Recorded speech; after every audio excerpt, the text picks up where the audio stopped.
और चलिए बात करते हैं स्वार विधानसभा उपचुनाव। सुबह 9 बजे तक 7.93% वोटिंग हुई है। मिर्जापुर की 96 सीट की बात करें, सबकी निगाहें टिकी हुई है कितनी फीसदी वहां पर वोटिंग हुई है, तो सुबह 9 बजे तक 10.14% मतदान हुआ है। ये बड़ी खबर हम आपको बता रहे हैं क्योंकि विधानसभा उपचुनाव पर सबकी निगाहें टिकी हुई है। स्वार और 96 सीट पर सबकी निगाहें इसलिए भी है क्योंकि दोनों सीटें काफी अहम मानी जा रही हैं। सुबह 9 बजे तक अगर बात करें तो स्वार सीट पर 7.93% ही वोटिंग हुई है, यानी कि अब ये जो वोट परसेंटेज है वो धीरे धीरे करके बढ़ेंगे। और मिर्जापुर की 96 सीट की बात की जाए तो सुबह 9 बजे तक 10% के आसपास यहां पर मतदान हुआ है। अब धीरे धीरे करके लोग अपने घरों से बाहर निकल रहे हैं, अपने मताधिकार का इस्तेमाल कर रहे हैं। हालांकि अब ये देखना होगा कि स्वार सीट की जनता अपना आशीर्वाद किसे देती है, 96 सीट की जनता अपना आशीर्वाद किसे देती है, क्योंकि कांटे की टक्कर देखने को यहाँ पर मिल रही है। अपना दल समाजवादी पार्टी में कांटे की टक्कर यहां पर देखने को मिल रही है। अनुराधा चौहान जो कि समाजवादी पार्टी की तरफ से प्रत्याशी हैं, और वहीं 96 सीट की भी अगर बात की जाए तो यहां पर रिंकी कौल है। और अपना दल से बात करें तो स्वार सीट पर शफीक अहमद हैं।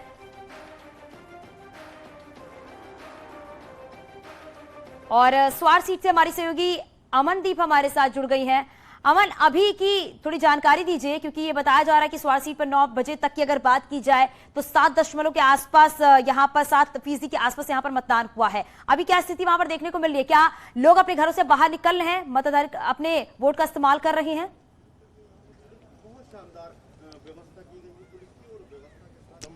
बिल्कुल चांदनी, देखिए सुबह के मुकाबले अब जो संख्या है वो धीरे धीरे करके बढ़ने लगी है। और इस वक्त में गांधी इंटरमीडिएट कॉलेज के बाहर में मौजूद हूं। जरा एक बार आप उधर की तस्वीरें दिखा दीजिए। देखिए लोगों के जो पहुंचने का सिलसिला है वो लगातार यहां पर बढ़ता जा रहा है। अब मॉर्निंग में अक्सर ऐसा देखा जाता है कि कम लोग आते हैं, लेकिन धीरे धीरे करके जो आंकड़ा है वो बढ़ने लगता है। अब जरा इधर की भी तस्वीरें आप देखिए, यहाँ पर भी जो पुलिस अधिकारी आपको नजर आ रहे होंगे, और यहाँ पर जिला अधिकारी भी इस वक्त मौजूद हैं जो कि निरीक्षण करने के लिए पहुंचे थे, क्योंकि लगातार जो शिकायत है वो सपा प्रत्याशी की तरफ से की जा रही थी, और जिला अधिकारी से कंप्लेन करने के लिए वो यहां पर पहुंची थी, और उन्होंने कई गंभीर आरोप भी लगाए हैं। तो देखिए यहां पर ये शिकायत यहां पर की जा रही है। ये सपा प्रत्याशी यहां पर मौजूद है, और ये जिला अधिकारी यहां पर हैं, और भारी संख्या में पुलिस फोर्स यहां पर है। हालांकि देखिए जिला अधिकारी से भी मेरी बात हुई तो उन्होंने कहा कि जो सुविधाएं हैं वो काफी ज्यादा चाक चौबंद की गई है।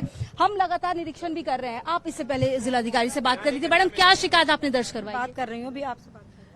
तो उनका कहना है कि अभी वो लगातार बात कर रही हैं जिला अधिकारी से। हालांकि उनको ये आश्वासन दिया गया है कि जो भी उनकी शिकायत है उस पर जांच की जाएगी, और अगर ऐसा पाया जाता है तो जरूर आगे एक्शन भी लिया जाएगा। लेकिन बिल्कुल अमन, बिल्कुल, क्योंकि लोगों की कुछ शिकायतें भी होंगी, लेकिन शिकायतें क्या है वो भी हम आपसे जानेंगे। 96 सीट पर भी लिए चलते हैं जहां पर उपेंद्र हमारे साथ बने हुए हैं। उपेंद्र, वहां पर संख्या क्या धीरे धीरे करके बढ़ रही है? क्योंकि वहां पर 9 बजे तक का जो आंकड़ा सामने निकल कर आया है वो 10% के आसपास आया है कि 10% तक अभी तक मतदान हुआ है। अभी जो लोग वहां पर मौजूद है जरा उनसे भी बात कीजिएगा उपेंद्र।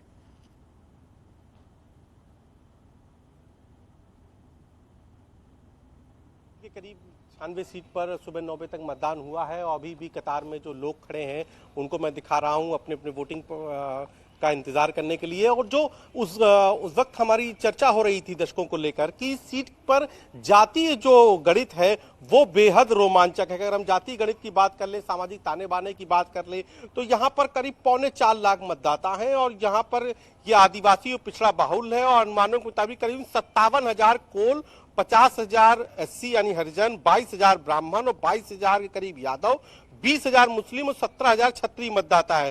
कोल चूंकि बिरादरी ज्यादा है इसीलिए ये SC/ST के लिए ये सीट रिजर्व है, और यहाँ पर इसीलिए जो है समाजवादी पार्टी और अपना दल दोनों ने कोल प्रत्याशी ही मैदान में उतारे हैं, जो यहाँ पर की एक बड़ी जनजाति है जो मध्य प्रदेश की सीमा से जुड़ती है। हम लोगों से बात भी कर लेते हैं कि ये किन मुद्दों को लेकर चुनाव पे आप लोग आए हैं वोट करने। क्या कोई विकास का मुद्दा है? जातीय समीकरण आप लोगों के दिमाग पे है? विकास का मुद्दा है। विकास का मुद्दा। क्या करते हैं आप? जी हम पढ़ाई करते हैं। पढ़ाई करते हैं। तो किन विकास के मुद्दों को लेकर आप वोट कर रहे हैं? क्या कोई नाली, पुल, यहाँ पर पेयजल की बड़ी दिक्कत है? जी सर, पेयजल की दिक्कत है, थोड़ी बहुत सड़क। बिल्कुल उपेंद्र, क्योंकि कई सारी ऐसे मुद्दे हैं जिसको लेकर जो आम जनता है वोट करने के लिए पहुंची हुई है यहाँ पर। हालांकि अब इंतजार 13 मई का किया जा रहा है, जब रिजल्ट सामने आएंगे तो किसको आशीर्वाद मिलता है जनता की तरफ से देखने वाली बात होगी। बहुत शुक्रिया आप दोनों का इस पूरी जानकारी के लिए।